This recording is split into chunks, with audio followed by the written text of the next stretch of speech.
Hello, and welcome to a little book haul video, predominantly featuring Philip Fracassi, but featuring other authors as well.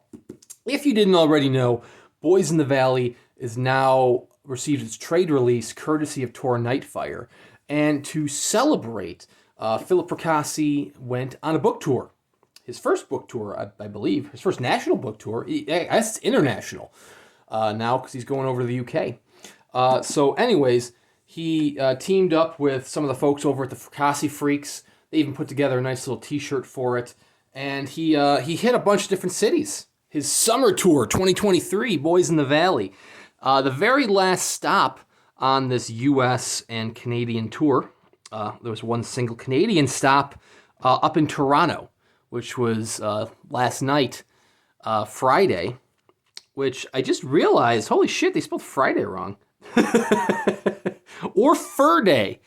On September 1st. It featured Philip Fracassi. It featured Craig Davidson, Nick Cutter, as he's more known in the horror community, Andrew F Sullivan, and Ian Rogers. And well, I'm in Buffalo, so I'm a few hours away from Toronto. I decided I was going to hit it up. So I brought a big old box of books to be signed. I brought my T-shirt to be signed. Signed by Philip Fracassi up at the top. And, I also purchased some books there. So I figured I'd share that with you here. So there's a shirt that I got signed. And, of course, there's the title of the hour itself, Boys in the Valley, one of the best novels that I've read in the past few years. So I own the Earthling Publications edition, but did not have the Tor Nightfire edition. So I was very excited to pick that up. And, of course, once you're meeting the authors themselves, you're going to get a book signed, you're going to get personalized. So, Philip Fracassi, incredibly awesome guy, was there and powered through my big-ass box of books. So, much appreciated, Mr. Fracassi. So, hope you enjoy your stay at St. Vincent's. So, if you like horror, you definitely should read Boys in the Valley. It was released in 2021 as part of the Halloween series, Halloween titles that Earthling Publications does. It doesn't actually do with Halloween. It's just the titles are released in Halloween. My favorite book of that year, hands down. So much so that I even brought my ARC from Boys of the Valley. This is the Earthling Publications ARC, one of the books I brought with me, just to get that personalized and signed. So there we go. For Sean, sorry, forgive the typos. Which, I'm not gonna lie, I mean, maybe that's because I am a little critical of typos at times, but I don't recall there being typos in Boys in the Valley, and I'm less critical when it's an ARC, because, I mean, when it's an ARC, it's an advanced copy. It's not meant to be as polished as it can be. When it's a trade edition, it's a little different story. But, like I said, I don't recall there being any typos. Anyways, I'm not gonna ramble on about typos. Let's continue on with the Fracassi. Also picked up the paperback version of Gothic as published by Cemetery Dance. This was another title that was originally published by Earthling Publications. I do have the numbered edition of that. There's an unboxing and a book review of that on my channel if you want to check that out.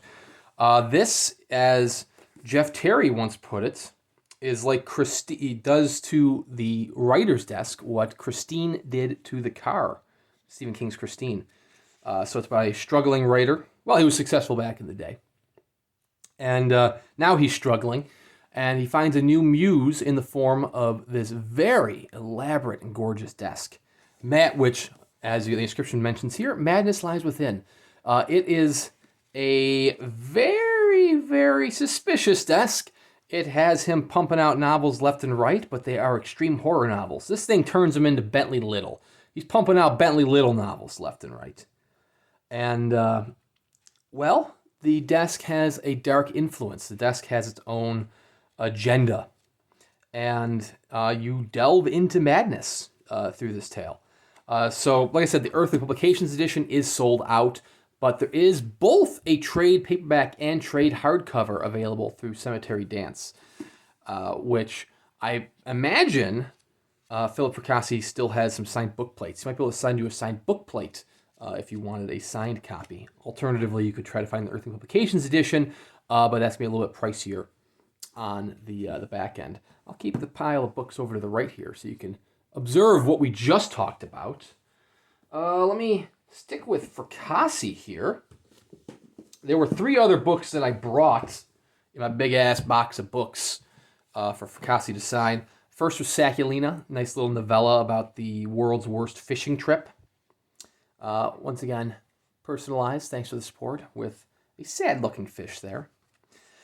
This was another one from Left Press, which has been publishing a lot of Fracassi over the years, including 2 short story collections, soon to be a 3rd short story collection. And mentions his produced films to date have been distributed. He was also the screenwriter behind Santa Paws 2. So that's his one of his films. I do not have a copy of the Santa Paws 2, but I did see on Fracassi Freaks that somebody brought a copy to one of the signings and got their copy signed. So really cool to add that signature to the collection. Next up was Beneath a Pale Sky, another Left Press short story collection, as I mentioned. This was actually my introduction to Fracassi. He published this one. It's not his first short story collection. His first was Behold the Void, but this was the first that I knew about. I actually received this in a Nightworms collection box, along with, oh my god, what was Goblin by Josh Malerman. This was my introduction to Fracassi. It was superb. Just a lot of different short story styles in here. Soda Jerk, perhaps one of my favorites, in the town of Sabbath, which he needs to write a novel or a short story collection on that town itself. Stephen King has Castle Rock, Philip Fracassi has Sabbath, and it is superb. Once again, there is another limited edition of this. This was published as a limited edition along with Behold the Void by Thunderstorm Books. They were both released together. I have an unboxing of that on the channel as well if you want to see that. And last that was solely Fracassi. I did have him sign an anthology, 2 anthologies Ace in. Is this guy. This is just an advanced reader's copy of A Child Alone with Strangers, which was his first trade release. Fracassi was awesome and hooked me up with a copy of this back before that novel was released. It's very unofficial, I guess it's official in the terms that it came from Fracassi himself, but unofficial in the sense that it's not really a professional arc. It's what Fracassi uses to proofread his novels. But of course, getting a chance to get that personalized is superb as well. There are copies of A Child Alone with Stranger available wherever books are sold. That is a superb novel. It's not so much horror like Boys in the Valley or Gothic, or even some of the tales in Beneath the Pale Sky. There are horror elements, but it definitely is more of a coming-of-age thriller, a little kidnapping thriller. But like I said, there are horror elements as well, but it's not as horrific as the other ones. So if you're a little more squeamish and you're not a huge horror fan, this might be the one to start with. It's not going to look like this. This is, just like I said, an ARC cover. There were 2 anthologies that I brought. Well, one that I brought, one that I purchased there, that I got him to sign as well. First up was 13 Haunted Houses. Oh, the dust jacket's here. 13 Haunted Houses, which was an anthology from Weird House Press. I did a book review of this on the channel if you want to check it out. It is an incredible anthology featuring 13 different tales. All the way at the very bottom is the last haunted house story, which is also the last story in the collection by Philip Fracassi. One of the best tales in there. Also, Missed Opportunity. Above it, Honeymoon in Burning Bedlam by Richard Gavin. Didn't realize till after the fact that Richard Gavin was there as well. He was not one of the authors doing the signing, but he was in attendance in the audience. So I could have had him sign The Honeymoon in Burning Bedlam. Missed Opportunity. Had I known he was there, I could have also brought some of my Black Wings anthologies that PS Publishing has done, because he's in those. He's also in some Best New Horror. But anyways, The Last Haunted House Story, signed by Philip Fracassi. It is an incredible story. It's a great collection, just in general. But his story in particular is one of the strongest ones in that collection. So I couldn't resist having a copy of that signed as well. One other anthology that's a new release. I just purchased this last night at the book signing. is Shakespeare Unleashed. I know this was a Kickstarter, right? I think this was a Kickstarter by Monstrous Books. And I'm going to push these out of the side. Sorry, other books. I'll keep them kind of in profile there. This is horror takes on Shakespearean stories, featuring the likes of, I think, does Malerman have a story in here? I know Lansdale has a story in here. Tim Wagner, Jonathan Mayberry's got a story in here. A lot of great lineup here. Very solid lineup. And of course, we also have Philip Fracassi, Fortune, near the back again. This one I have marked with his Commodore bookmark. I did not bring Commodore with me because I figured it's already signed. I needed to keep strange eons right there. Needed to keep the box somewhat light. But Fortune, which is a nice little Shakespearean short story with a horror twist. I mean, they're all horror twists, so you're not going to, find any non-horror stories in here. I wouldn't think. Signed by Fracassi. Very excited to dive into that. But anyways, there were other authors there as well. First and foremost, the one that I also brought a bunch of stuff to get signed, Ian Rogers. Now, Ian Rogers, I believe his first novel, he said he just sold. He said he sold a novel this past week, and I believe that's his first novel. I know him as a short story author. He's been featured in several Cemetery Dance magazines, including issues, the 74, 75 Joe Hill issue. So Eyes Like Poisoned Wells, which is a Blacklands short story, which I had Ian personalized and signed, which is incredible. I actually brought several Cemetery Dance issues. This was issue 58, which also featured a story. This featured Inheritor, which was also signed by Ian Rogers. And then, of course, the hardcover edition of the 74, 75th issue of Cemetery Dance, which he also signed in the back once I figure out, because the marker fell out on this one. So, excuse me. Did I pass it? Oh, there we go. Eyes Like Poisoned Wells. And then he did read the first chapter of his upcoming novel, which should be out next year, because this year's coming to a close. He was also featured in Transmissions from Punktown. Big fan of Jeffrey Thomas's Punktown series. If you are a fan of that, if you're not a fan, every story is vastly different. It's an incredible collection of short stories. Transmissions from Punktown was a whole bunch of other authors who were all inspired to write Punktown stories. This features a good number of authors, including Ian Rogers. Yeah. It also includes Paul Tremblay, who was actually on the Philip Fracassi Boys in the Valley stop just a few stops ago. And then, of course, I also brought the arc from Midian Unmade. So, Midian Unmade is tales within Clive Barker's Nightbreed. Nightbreed was a film that he made in the early 90s, starred Craig Schaefer, which, it occurs to me, hindsight 2020, I could have brought this, Midian Unmade. I went to see the premiere of Widow's Point a couple years back, the Greg Lamberson film based off the Chismars novella, and which stars Craig Schaefer, and I could have had Craig Schaefer sign the Nightbreed anthology, even though he's not really in the Nightbreed anthology. He was in Nightbreed. But anyways, Midian Unmade does have the Lighthouse of Midian, once again, personalized by Ian Rogers. Then I did pick up, I don't want to say his new short story collection, because it is technically over a decade old, but it's been republished by Cemetery Dance. Every House is Haunted, a collection of haunted house stories that you can pick up from Cemetery Dance. Nice little trade paperback. This is actually double signed because his copies were already signed in the Little Ghost Bookshop, but then I had it personalized and signed as well, which was just really cool.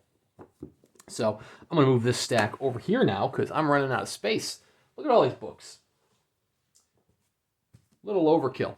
Two other authors that were featured, as I mentioned, was Craig Davidson, also known as Nick Cutter, and Andrew F Sullivan. So Nick Cutter, very famously known for writing The Troop, The Deep, Little Heaven, The Acolyte. I picked up the novels that they had there. Starting with The Troop, heard phenomenal things. Definitely got to give this one a read first. Just because they are local to the Toronto area, it was actually already signed by Craig Davidson / Nick Cutter. But I had him personalize it. Really cool. Heard phenomenal things about this novel over the past decade since it came out. Really big in books of horror. It's about a group of Boy Scouts, scouts, who get stranded on an island with a pretty infectious, nasty killer tapeworm. And I heard the novel is just absolutely disgusting. I heard the novel has some very, very poor things. What is that? Oh, it's evidence log. Okay. Poor things happening to a turtle. Poor turtle. Anyways, next up is The Deep by Nick Cutter, which deals with the Gets, a disease that makes people forget. Once again, signed by Craig / Nick, personalized, and they discover that there's a cure for the Gets, there's no known cure, but there's a universal healer known as ambrosia, which is discovered beneath the surface of the ocean. So a research team goes down 8 miles. When they lose contact with the team, they end up sending other people in, and they find true horrors within. Very interested in that one. Little Heaven, the last book I got signed by Nick Cutter, deals with a group of mercenaries that go to a New Mexico settlement called Little Heaven to try to rescue a little girl who may have been taken there against her will.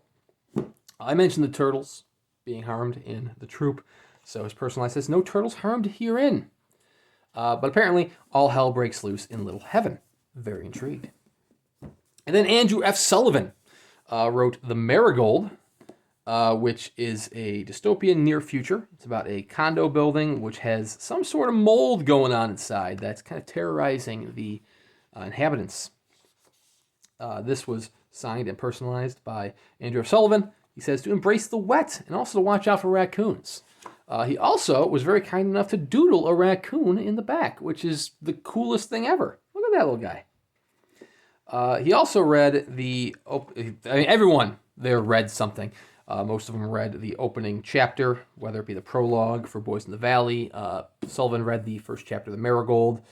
Cutter, Davidson read the first chapter of the novel that Sullivan and Cutter co-wrote, The Handyman Method, which I'm currently listening to the audiobook on. I should have purchased a physical copy, but I had already purchased so many books. Very intrigued by that one. And then there was another author. I mentioned that, there was an author there that I didn't know about. There was another author there I didn't know about either, Tobin Elliott, who I was chatting with while waiting for Fracassi, while waiting for people to get their signatures from Fracassi. Tobin Elliott was talking about how Fracassi blurbed his very first book here, or his first book in the Aphotic series. And then he was telling me the Aphotic series, and I said, well, shit, now I'm going to get bonus books here, books I had not intended to buy. So I bought the first 2 books. So Bad Blood here, the very first book, signed and personalized by Elliott. First, There Come the Book, which is it takes place in the 70s, 1975. It's about a girl who's feeling very neglected with the birth of her younger sister. And she's feeling kind of vengeful against the sister. So she discovers a book that seems to be written just for her, which can help her unleash all of her hatred, all of her anger. And so, things go wrong. It's a very short tale. It's only 100 pages. And I'm like, well, that's not going to be fulfilling. So I got to buy the second title, too, Out for Blood, which is a much thicker title. Much larger. We're talking 400 pages. Now, this one's in the 80s. This deals with a boy named Pete who unleashes a demon through a book. So the aphotic must relate to a book between each of these novels or novella. But hell, quite literally, hell sounds very interesting. So I was like, well, I'm going to pick that up. So yeah, had a nice little trip up to Toronto, up to the Little Ghost bookstore, which was just superb. It's a bookstore that deals with horror novels. Excuse me while I try to get all of these in frame. I just bought so many damn books. I brought a lot of books, but then I also, purchased books there too. Seriously, check out Little Ghost Bookstore if you can. If you're in the Toronto area, they are superb if you're a fan of horror. They do ship online, so you can go online and purchase titles from them there. The owner was great. It was awesome of him to host this reading and signing. It was great to meet these authors in person, including authors that I didn't even know were going to be there, like Tobin Elliott. A lot of great guys, a lot of fun to be had. And now I think Philip Fracassi can have a sigh of relief because his month-long tour is finally over. Over a month. Wow. I forgot. He'd been touring. He'd been touring since July. Wow. That's wild. Time flies. So almost 2 months of touring. He can have a sigh of relief. Long video, but I hope you enjoyed it. One hell of a book haul. Like I said, even though a good portion of the books are ones that I brought, it was still cool to get them signed and personalized, which is still a book haul, right? Thank you very much for watching. Thank you to all of these great authors for just being awesome guys, for taking the time to sign these books for me and meet up with fans like me. If you guys are watching and you want to see more unboxing videos or book reviews, I'm sure to do more book reviews here of many titles in front of me. Please be sure to like and subscribe. Thank you guys very much for watching, and we'll see you around next time.